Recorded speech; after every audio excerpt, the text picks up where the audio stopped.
Welcome to Thinking Green. I'm Rana, and joining me tonight is Roberta Paro. She's been on the show before in the past representing the Sierra Club.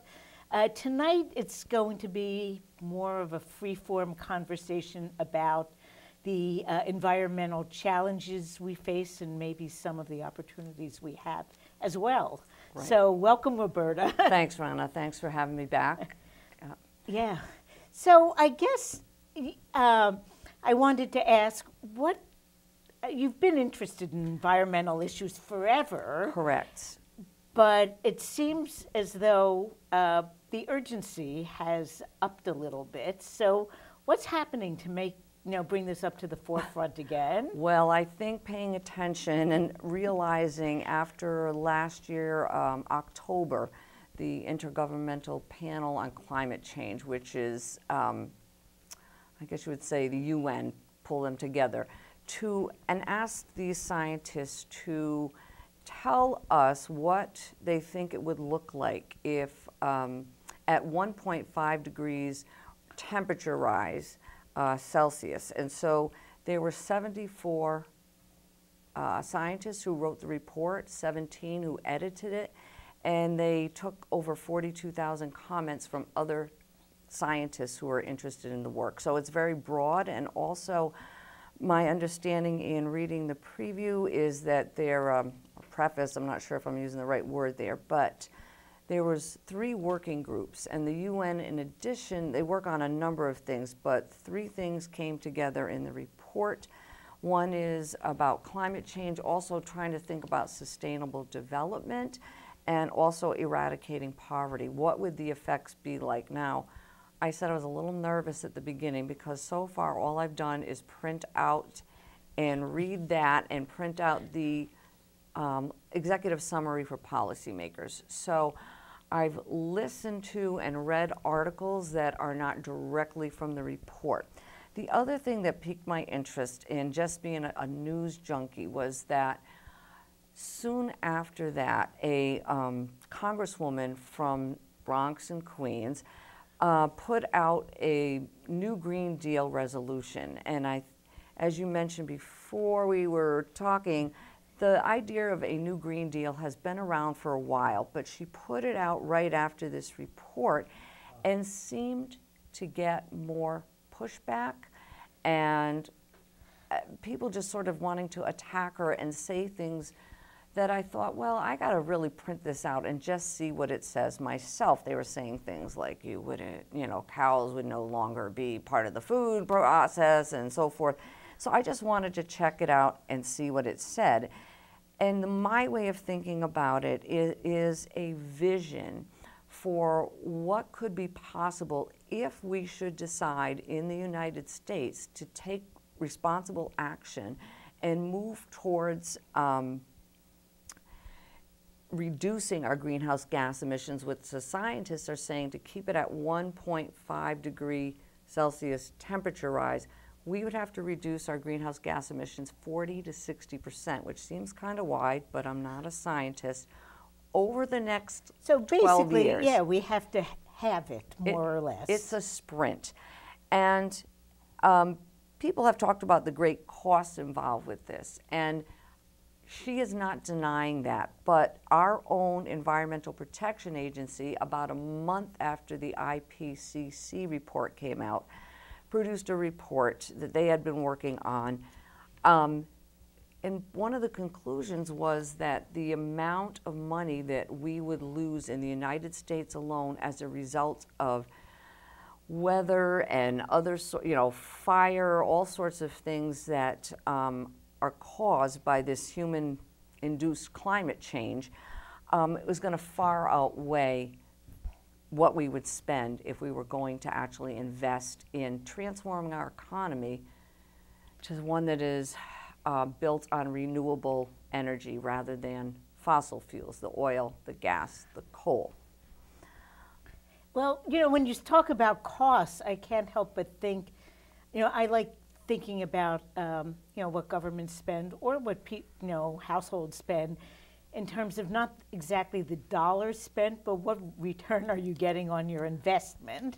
And if you you know, what we spend, you know, preventing disaster, or allowing us to, you know, our children and our grandkids to have a future, to not have, like, have to air condition our houses in New England, you know, 8 months a year. You know, there's a lot of return on investing to keep the levels low enough that it won't impact our lifestyles too much. Right, and I think the other thing that I personally find inspirational, but what I think about the New Green Deal is it's an attempt to include everybody. It clearly is talking about groups of people who have been systematically mistreated, I'll say, over a period of time, and that they be included in this and given opportunities to get trained to participate in an economy that would transform our society as we know it. So for me, that piece is also important. I think that's one of the principles when I'm looking at what needs to happen for our society to sustain itself and hopefully to flourish, would be to end what I would call exploitation and the mistreatment of groups of people. Some people will label it as oppression, the systematic mistreatment of groups of people. I think those would be two good things to base our future on. And our current system does kind of depend on exploiting certain groups of people and lower status communities. You know, where are trash dumps put? Right. Where are, you know, the trash burning incinerators put? They're not put in Greenwich. No, correct. Right. It's going to be the communities that are hurting for money and are willing to take that risk of putting something like that in their community, which if somebody does look at this, it'll just talk about the frontline communities. And so that's kind of the general term for people that are going to get hurt the worst by this. And I guess the other principle, or what would I call it, the other thing that's important to me would be justice. And so on a global scale, the people who have done the least to contribute to this problem and have the least amount of material resources to deal with the effects of climate change are going to be hurt the worst. And so that is something I would like to see us rationally take a hold of, and it's going to be a challenge trying to get money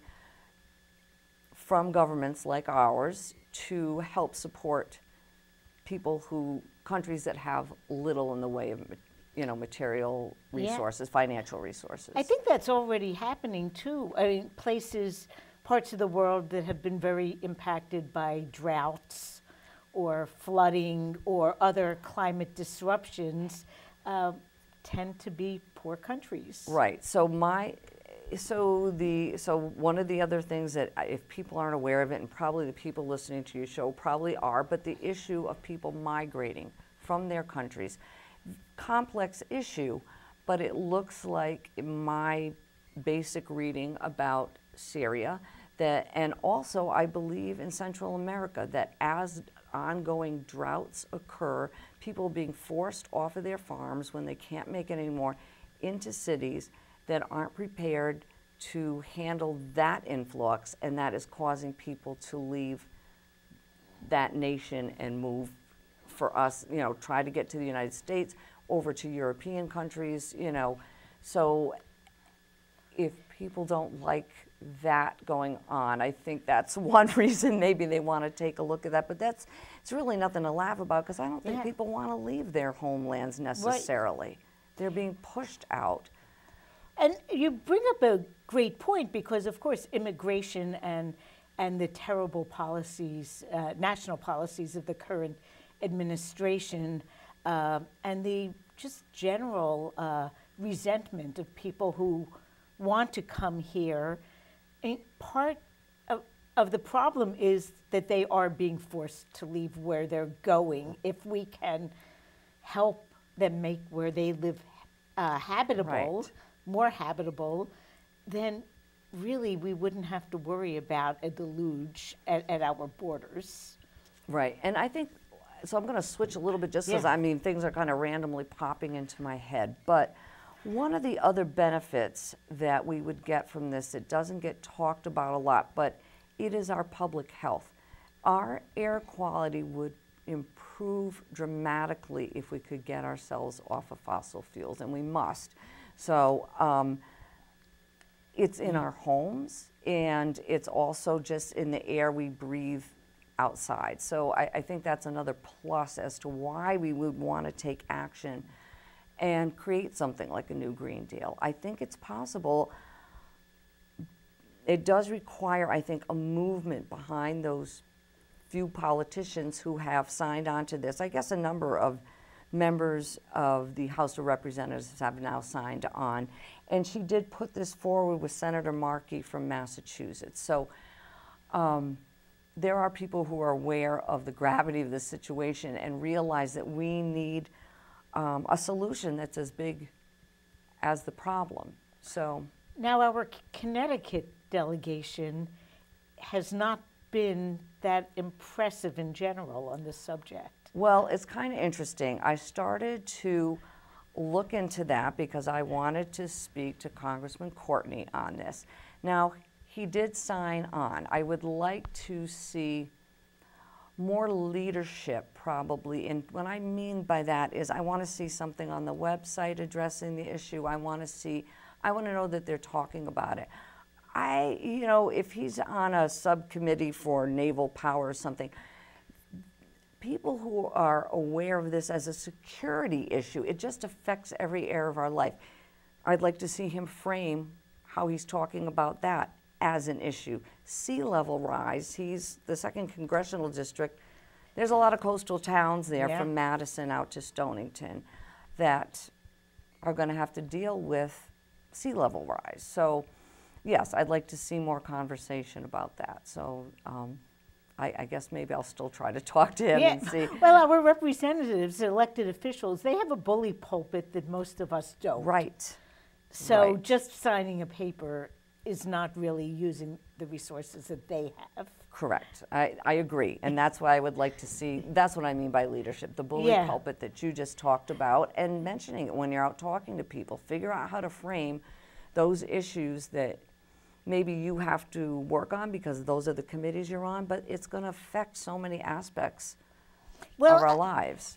I mean, this is a little off the specific topic, but when we think of security, we really need a much broader view than what we generally hear from our elected leaders. Right. It isn't, I know it's sort of heresy to say in New London or Groton, maybe, building more subs is not the best bang for our buck in terms of national security, but maybe it isn't. Right. Well, and it's interesting. While Mattis was the Secretary of Defense, he was talking about doing the first audit, which I thought, well, great, there's a step forward. Now, he's no longer in that position. I haven't heard anything further. And again, I don't consider myself an expert on the subject. I consider myself somebody who's well-informed. As you said, I've been putting my mind on this, I think, probably ever since The Inconvenient Truth came out. So and that we're talking sort of like almost 20 years We're of this. definitely talking about at least a dozen years. Yeah, I was trying to think back, how did I first get engaged in the whole subject? But I think it was around that time. So I don't know. I guess the question I try to think about now is I've got to start some conversations, which I haven't had with coworkers, with family. So it's great to come here and have a chance to talk with you. I always feel like we're pretty close in values and might have little different pieces of information. But I guess that's my next challenge, I would say, besides talking to Congressman Courtney. Well, this will go up on YouTube, so some people will be able to watch it. But you had mentioned the three pieces of the working groups: the climate change, the sustainability part, and dealing with poverty. Right. And they are so intertwined, but I guess we don't really, some of the same solutions will solve all of them, but maybe not all of them. Right. Everything Right. will target each particular aspect of it. Right. I guess I would say probably trying to solve the problem. Yes, I think overall, if we do this, it would help all advance all of them. I think the challenge is it scares people who I think either don't like change or are in positions where they're been used to making the decisions.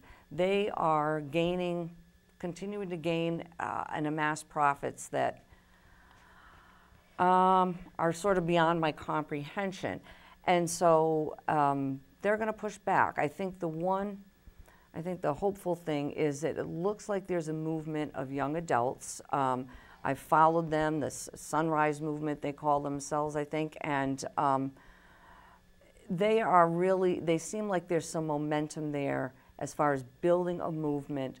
I have read that there is now a certain segment of the population that now thinks climate change is the #1 issue. So it seems like people are waking up, and I think the other thing, movements can take 30 or 40 years to build. So some people have been at this 15 years longer than I have, or 25 years longer. I just hope that we are reaching a point where the movement is going to coincide with what needs to happen politically in the next year in order for us to actually have a chance to keep it at 1.5 degrees Celsius. I mean, life will sustain itself, but a lot of life won't. And I mean, I don't mean to be dramatic, but that is really the situation. Millions of people can die from this, as well as I think 1 million species are expected to go extinct now. I don't know that it's not all climate change, but it has to do with how we live on the planet. And I'm not pointing fingers at anyone because I am caught in the same system. It's really about changing the whole system so that we are not exploiting the land, we're not exploiting people. We're actually thinking about what we're doing. And I think that profit cannot be the guiding principle behind that. It has to be about how do we sustain life on this planet and make it so that everybody can live in a way that is at least healthy for them, some sort of basic bottom line good life. And you know, I grew up in Philadelphia, and in a row house, and it wasn't an impoverished neighborhood, but it was not affluent. But the quality of life was really quite good. There were a lot of kids, families did things together, there were peer groups, we could bicycle where we wanted, and it really I didn't appreciate it until very many decades later, but quality of life, you can get it efficiently. It doesn't have to cost a lot. And we have lost that a lot. You know, the suburban dream that every family needs, a house that's 2,000 square feet on at least half an acre. We don't really need that to lead a great life. Well, I agree with you, and that's kind of funny because I grew up in a working class neighborhood at the tail end of the baby boom, so I could just go outside and there were other young people and we would just start playing. I mean, honestly, I don't even remember discussing it, how we chose the games, we'd play and we'd play. And so I agree with you. I think when you have a sense of community and you have good relationships, once you get some basic needs met, nutrition, health care, education, I don't think that that's asking a lot. I think people can do a lot with very little and probably less than what I've ever had to experience. So, but I think this is just saying, let's not forget those people who are struggling just to live on the planet. That's the piece of it also, that we've got to make sure everybody gets a chance to flourish, and that can't happen if you don't have enough food, if you don't have adequate shelter. So I think that's the piece that's entwined, I guess. And when you talk about poverty, I feel as though income inequality is on the rise in this country. So it's not a feeling, it's a fact, Yeah. and it's actually happening worldwide from what I've read. And so, yes, and I think that that was another piece that kind of drove some people crazy, is she start in this resolution, the House resolution, on the new Green Deal. She does address that issue. What she's putting out are basically ideas for action. It's not a bill that would be passed and one of the cabinet secretaries would start to put it into practice. But it has the potential to do that because she addresses education, healthcare. It's mentioned all of those things that would allow and ensure that everyone's included, not just those who are in the top 1/10 of 1% or the top 1%, but that everybody is thought about. And so I think, again, that's people taking action, making sure they know what they're voting for, asking questions. I guess I'm trying to think, how do you, what else do I say here? Well, We've got more you time. know, we have plenty of time. Yes. But you know, when you were talking about what this resolution is, I was recalling every town in Connecticut every 10 years has to write a plan of conservation and development. And once again, it doesn't have, you know, it isn't like a statute or even quite a resolution, but it's a document that guides those decisions and decides what we want to fund, what kind of projects we want to engage in, what sort of economic development we want to encourage, how can we improve the quality of life in our community.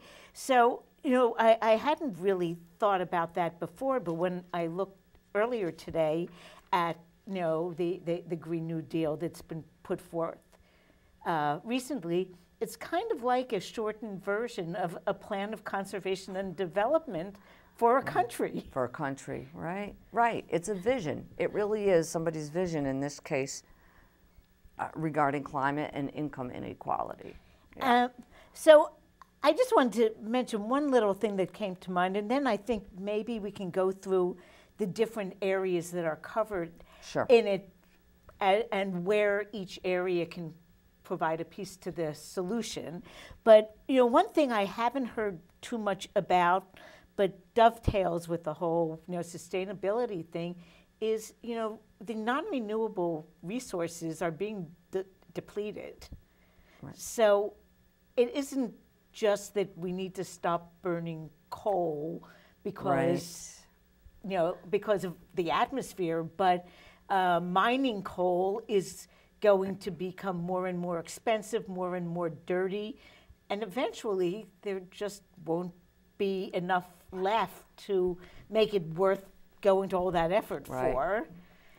So, I mean, in a way, it's I won't say it's a good thing we're there, but it's another thing pressing us to move this direction. Right. I mean, I think as you reminded me about like the fact that we're using up I call it using up the planet at a rate that can't be sustained.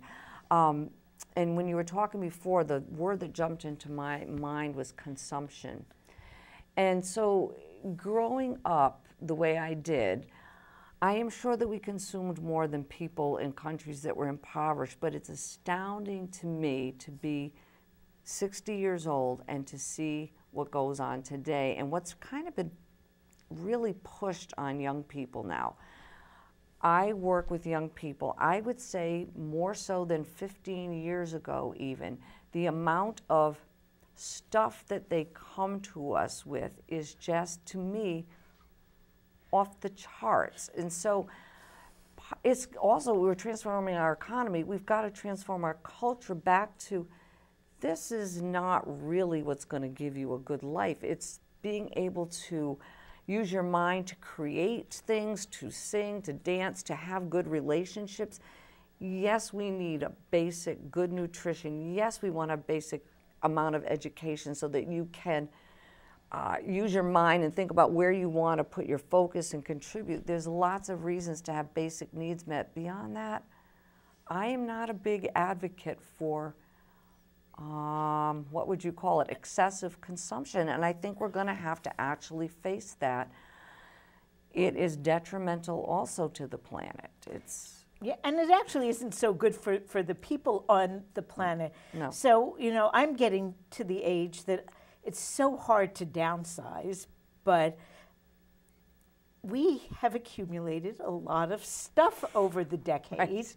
And I think, oh, if I left all this stuff behind and my kids have to clean it up, it's like, what kind of memory would they have of their parents? I think I heard in Sweden they call it death cleaning, and they start at about age 65, like we got to clear out. Yeah, and I'm past that, so but it's hard. It's just to face what same thing. I feel like, geez, I'm not a big consumer, but when I start to do a clean out, I'm like, holy mackerel, I still am caught up in a system that really is irrational. That's the word for it. It is irrational. It doesn't really make sense, and it's really, again, just about somebody somewhere is making great profits off of it, or it wouldn't continue. So in my opinion, it cannot be the guiding principle behind what we're going to transform to. People may disagree with me, and that's okay, but I'm just going to put my thoughts out there. So, well, I think our whole attitude towards the economy is towards growth and not towards sustainability. Right. But it's like you can't grow forever. We've kind of run out of frontiers. Right, right. So I don't know. We have to figure out a different way. Yeah, that's kind of my next area I want to explore, but I can't offer a whole lot there. I know that there are people thinking about that.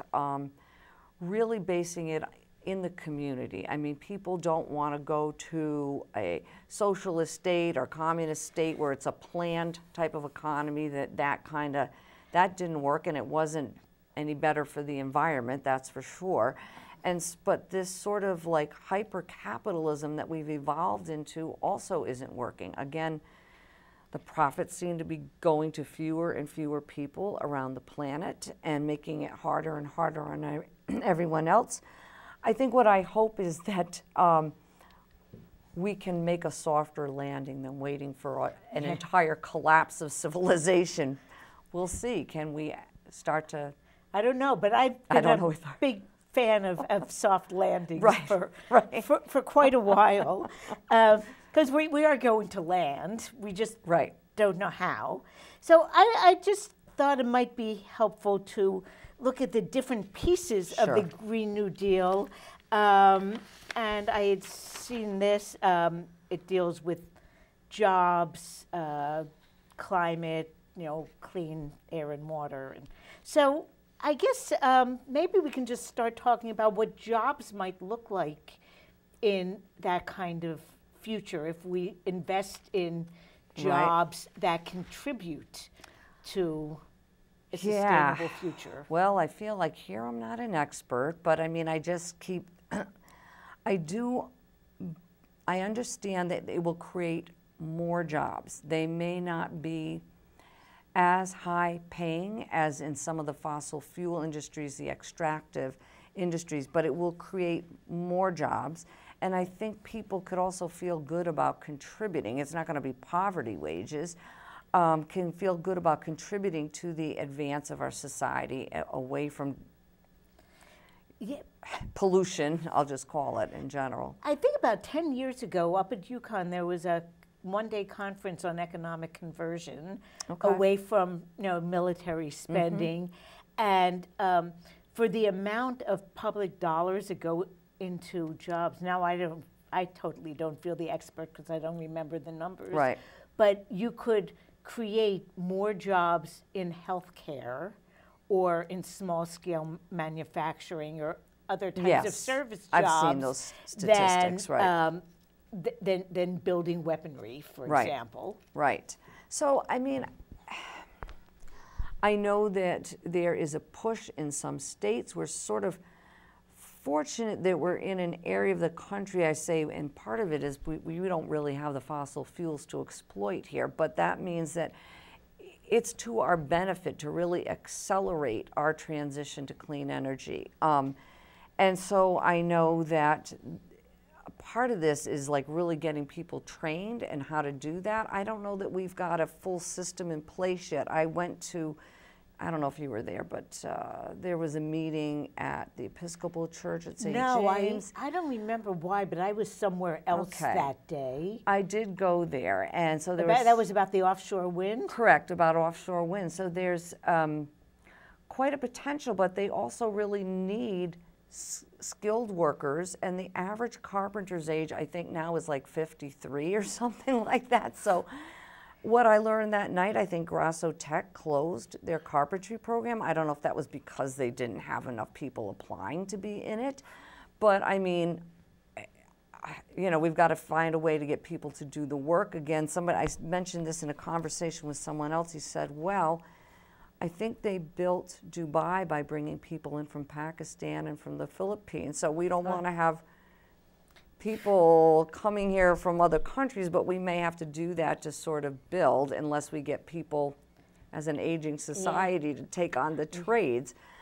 But the trades are really important because those are jobs that usually cannot be offshore. Right. It's a really good, I don't know, to me, I think probably because of sexism, it wasn't something that was even a thought in my mind back in 1972 or when I was entering high school. But people can make good living too. My brothers both did that. And so I think something for people to think about, I'd investigate that. And they're long-term jobs. This is going to take a while to install the wind, you know, maybe a couple of years, but there's a lot of maintenance, I guess, that goes with it. So again, I'm not able to give you much statistics, but I did attend the meeting and try to take in the general concepts of what's going on there. So I think, you know, for me, it would be nice to be able to stop importing and creating here much of what we do bring here. You know, our train cars are imported. I don't know if the wind turbines, I think I don't know where those are being made. I don't know. I don't know either. I mean, it's a Danish company because they've gone, you know, really, I don't know how I'm sure they're much far ahead of us in terms of technology. Offshore wind, yes, right. So, but I think it's kind of exciting to think about. I mean, electric vehicles or moving to some sort of zero emission vehicles, that's pretty exciting too.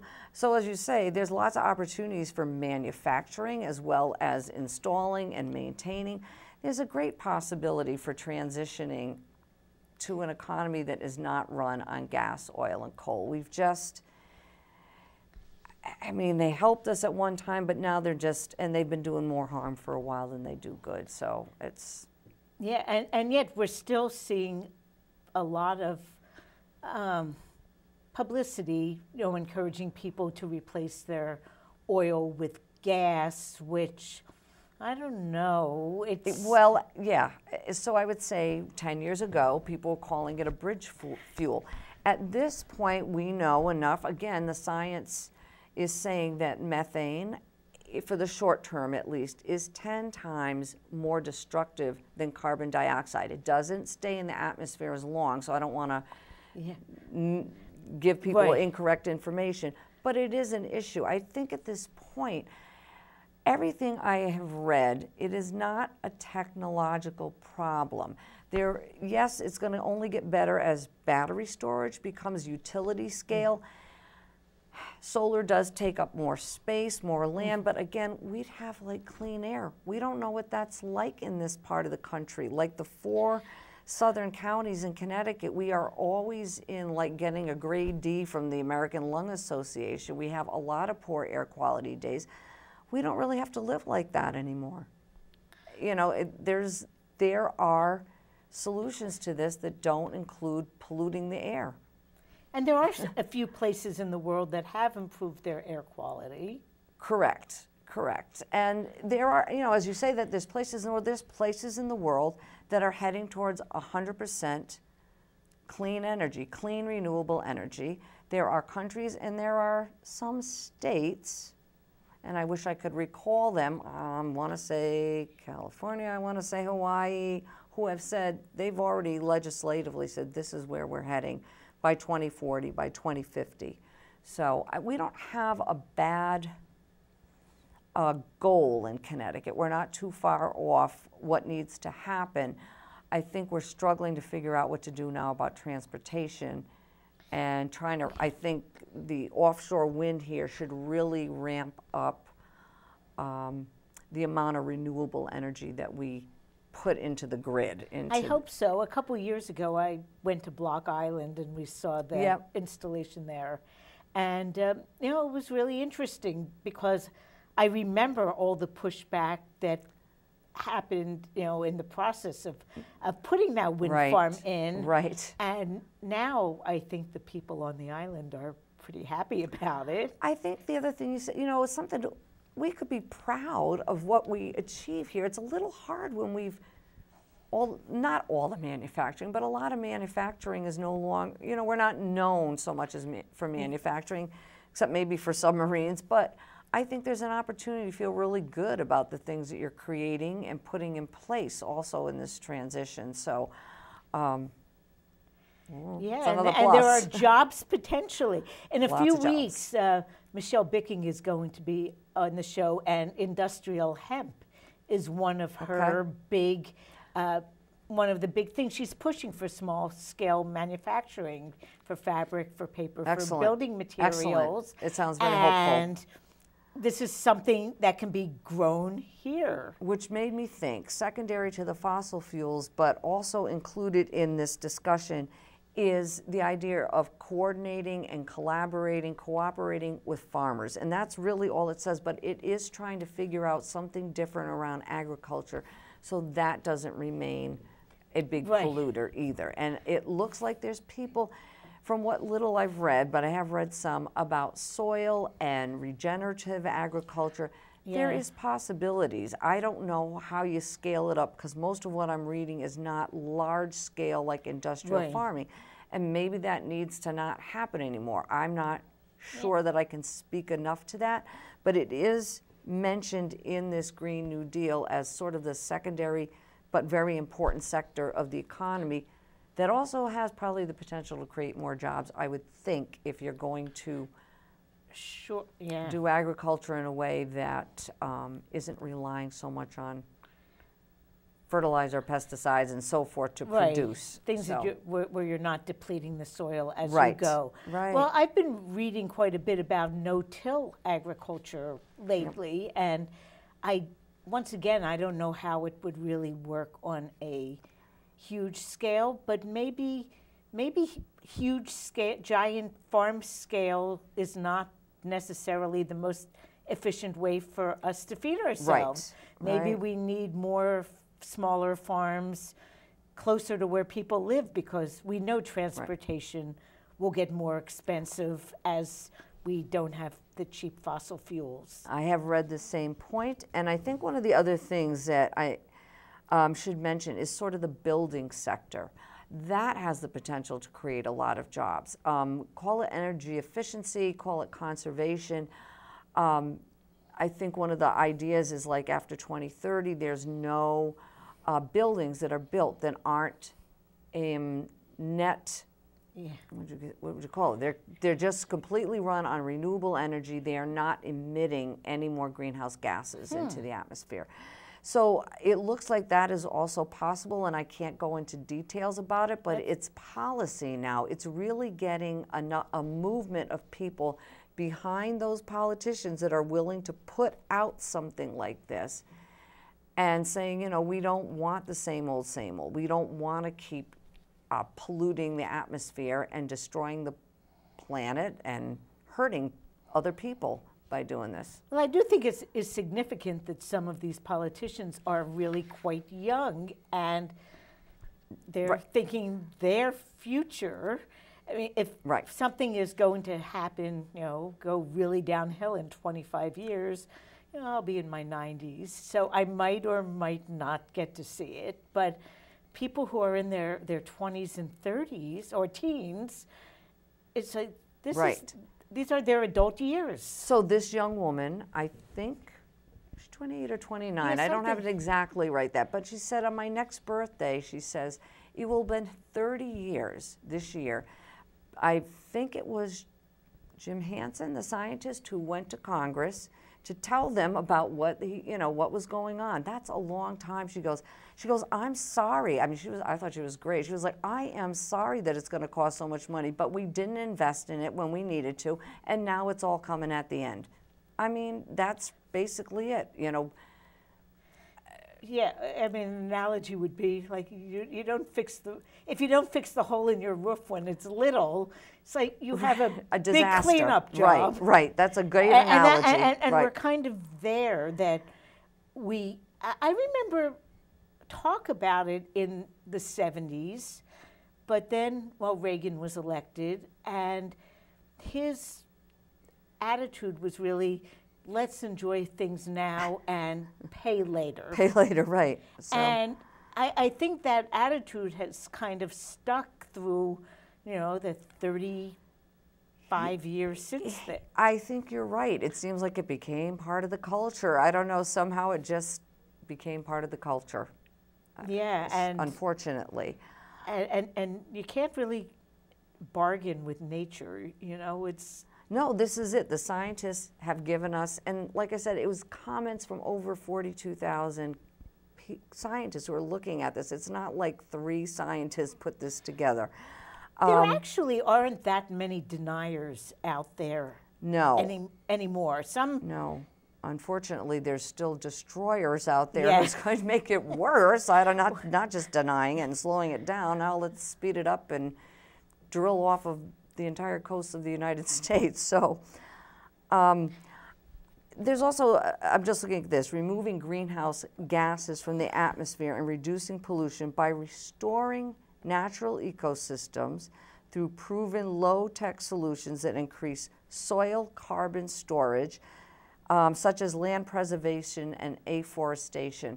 So I am aware that after Hurricane Sandy went through and some federal dollars were dispersed, but they were dispersed to New Haven and Fairfield counties, so we're probably not so aware of it here. But I think I had just come across something where the city of West Haven was figuring out something about basically buying up some of the houses that were closest to the water and restoring the area so that it is able to withstand higher sea level and storms in particular. So, there's, that's just a very small example, but it's a little bit closer to home, so I thought I'd mention that. New London is going through a bit of a process now, not dealing with its whole coastline, but, Bank Street, and thinking about not Bank Street itself is considered pretty safe, but South Water Street, the backside of Bank Street,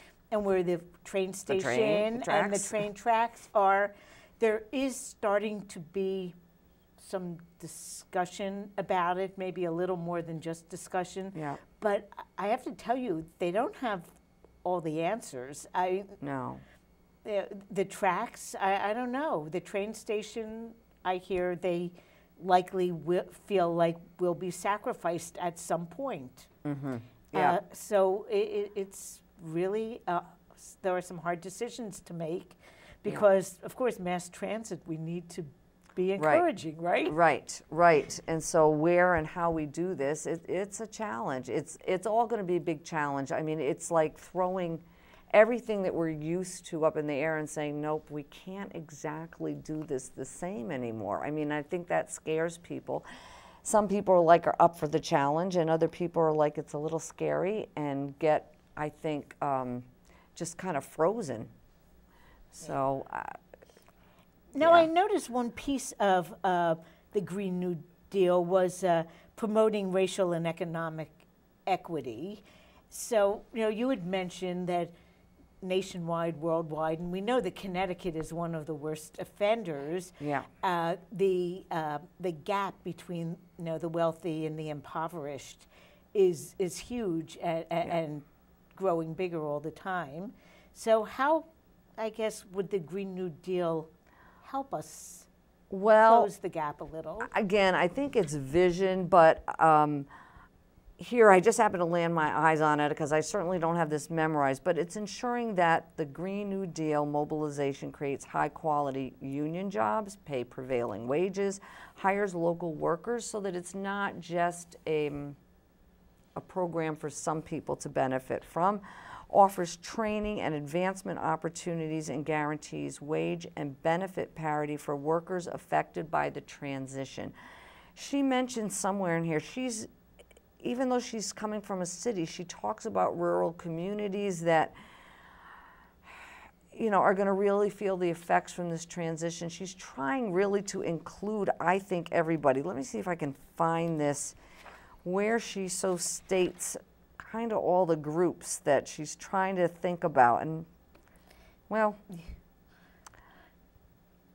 you know, again, it's sort of a vision and acknowledging, it says, talking here about ensuring that the federal government takes into account the complete environmental and social costs and impacts of emissions. So again, that probably has to do the social costs for those people who are poorer and don't have the resources. We have to figure out, and it doesn't say, again, it's not a bill, so it doesn't specifically state it. It's sort of, the way I look at it, it's a lot of guidance on what would make for the best possible policy. Well, you know, and when you know, say it that way, I think about how, you know, going back to like industrial hemp and, you know, marijuana legalization that's going on now, you know, you can organize these businesses in different ways, and you can, which seems to be the Connecticut way, require that anyone who goes into the growing business or the selling business have $1 million to put in escrow, or you can get like struggling farmers and give them the opportunities. Yeah. And I think part of the answer is make sure that you know, regular people or struggling people aren't priced out of being able to participate. Right. And I think I think people all over recognize that. You could put something out there as an idea, but unless you find a way to make sure that it really gets to whoever wishes to partake in the program and is eligible to partake in it, it's kind of not going to do what we want it to do. So, and we do need it. Well, we only have about 5 minutes left. And so I guess I wanted to ask you, you know, people who are watching this, who are thinking, "Oh my God, you know, this is really serious." What steps would you recommend that people take to make a difference in some way? Okay, I would say there's two. Now I'm a reader, and I know a lot of people may not like to do that, but I'm just going to point out two books that one of them I think is fairly easy in its explanation, but it's not short, and that's the last one that Al Gore put out, but is not a lot of words, there's a lot of pictures. I think that could help people to understand that. There's also a very hopeful book called Drawdown with all these solutions to this that was put together by Paul Hawken, and so I think the other thing is talking to one another about just like, what do I know? What don't I know? Possibly getting involved in organizations or political parties that are interested in transforming society. I think that might be the way I learned most about this, honestly, was from getting involved in the Sierra Club. I'm not saying that you have to join that particular organization, but when you get together with other people who are trying to learn about and solve either a particular problem or a set of problems that are all related to a particular system, you will start to learn and you'll be supported by the other people that are involved in that. So if your values are such that you want to care broadly about what happens to people, other species, sustaining life on the planet, you're going to find other people that share those values, and you'll be able to figure out, I think, some step forward is what's going to make sense for you. Maybe it's just talking to people. Maybe it's writing letters to the editor. Maybe it's going to talk to your congressman when they are up here and not in D.C. So, you know, you'll get to figure that out with other people, and I think everybody can play some sort of role in building this movement, you know. Yeah, because it does seem as though getting some kind of critical mass behind the effort is what we need. And I'm always reminded that Connecticut has 169 towns, And, you know, if we wanted to look for, you know, local resolutions to kind of push the conversation forward, learning what the process is in your own town can be very helpful. Right. So, you know, you've got the Green Party that you've been involved with for a long time. You understand the process in your town. This is what I'm saying. Right. Get involved with an organization or a political party. You can learn about a subject or you can learn about the process, and you're not doing it by yourself. You make lifelong friends. You'll be supported in figuring out what it is, how you want to make a difference.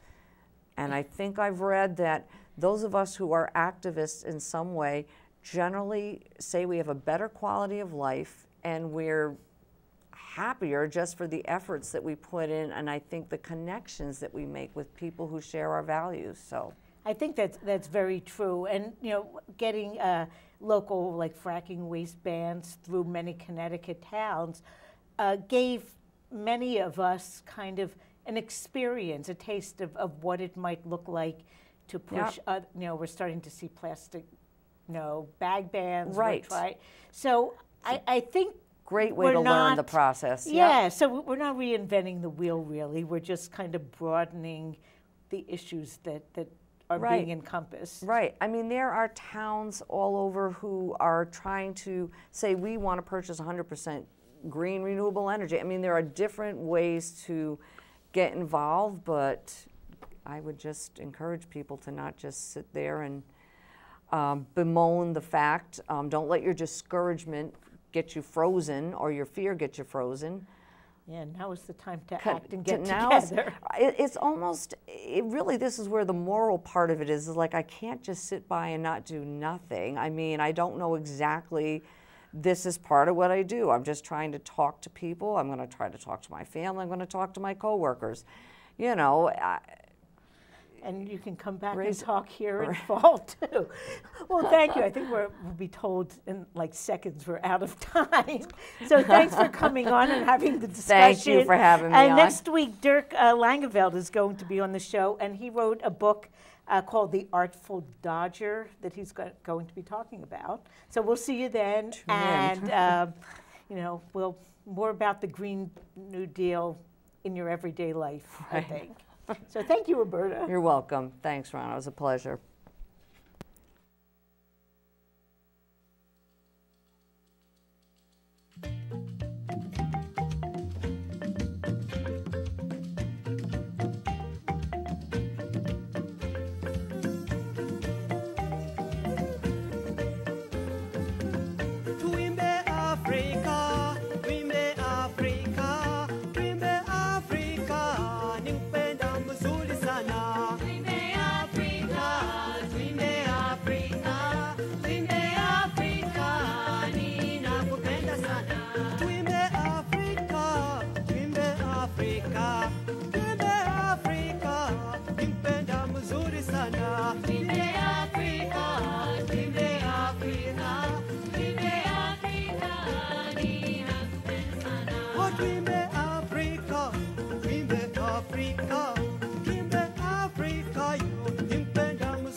Tucheze muziki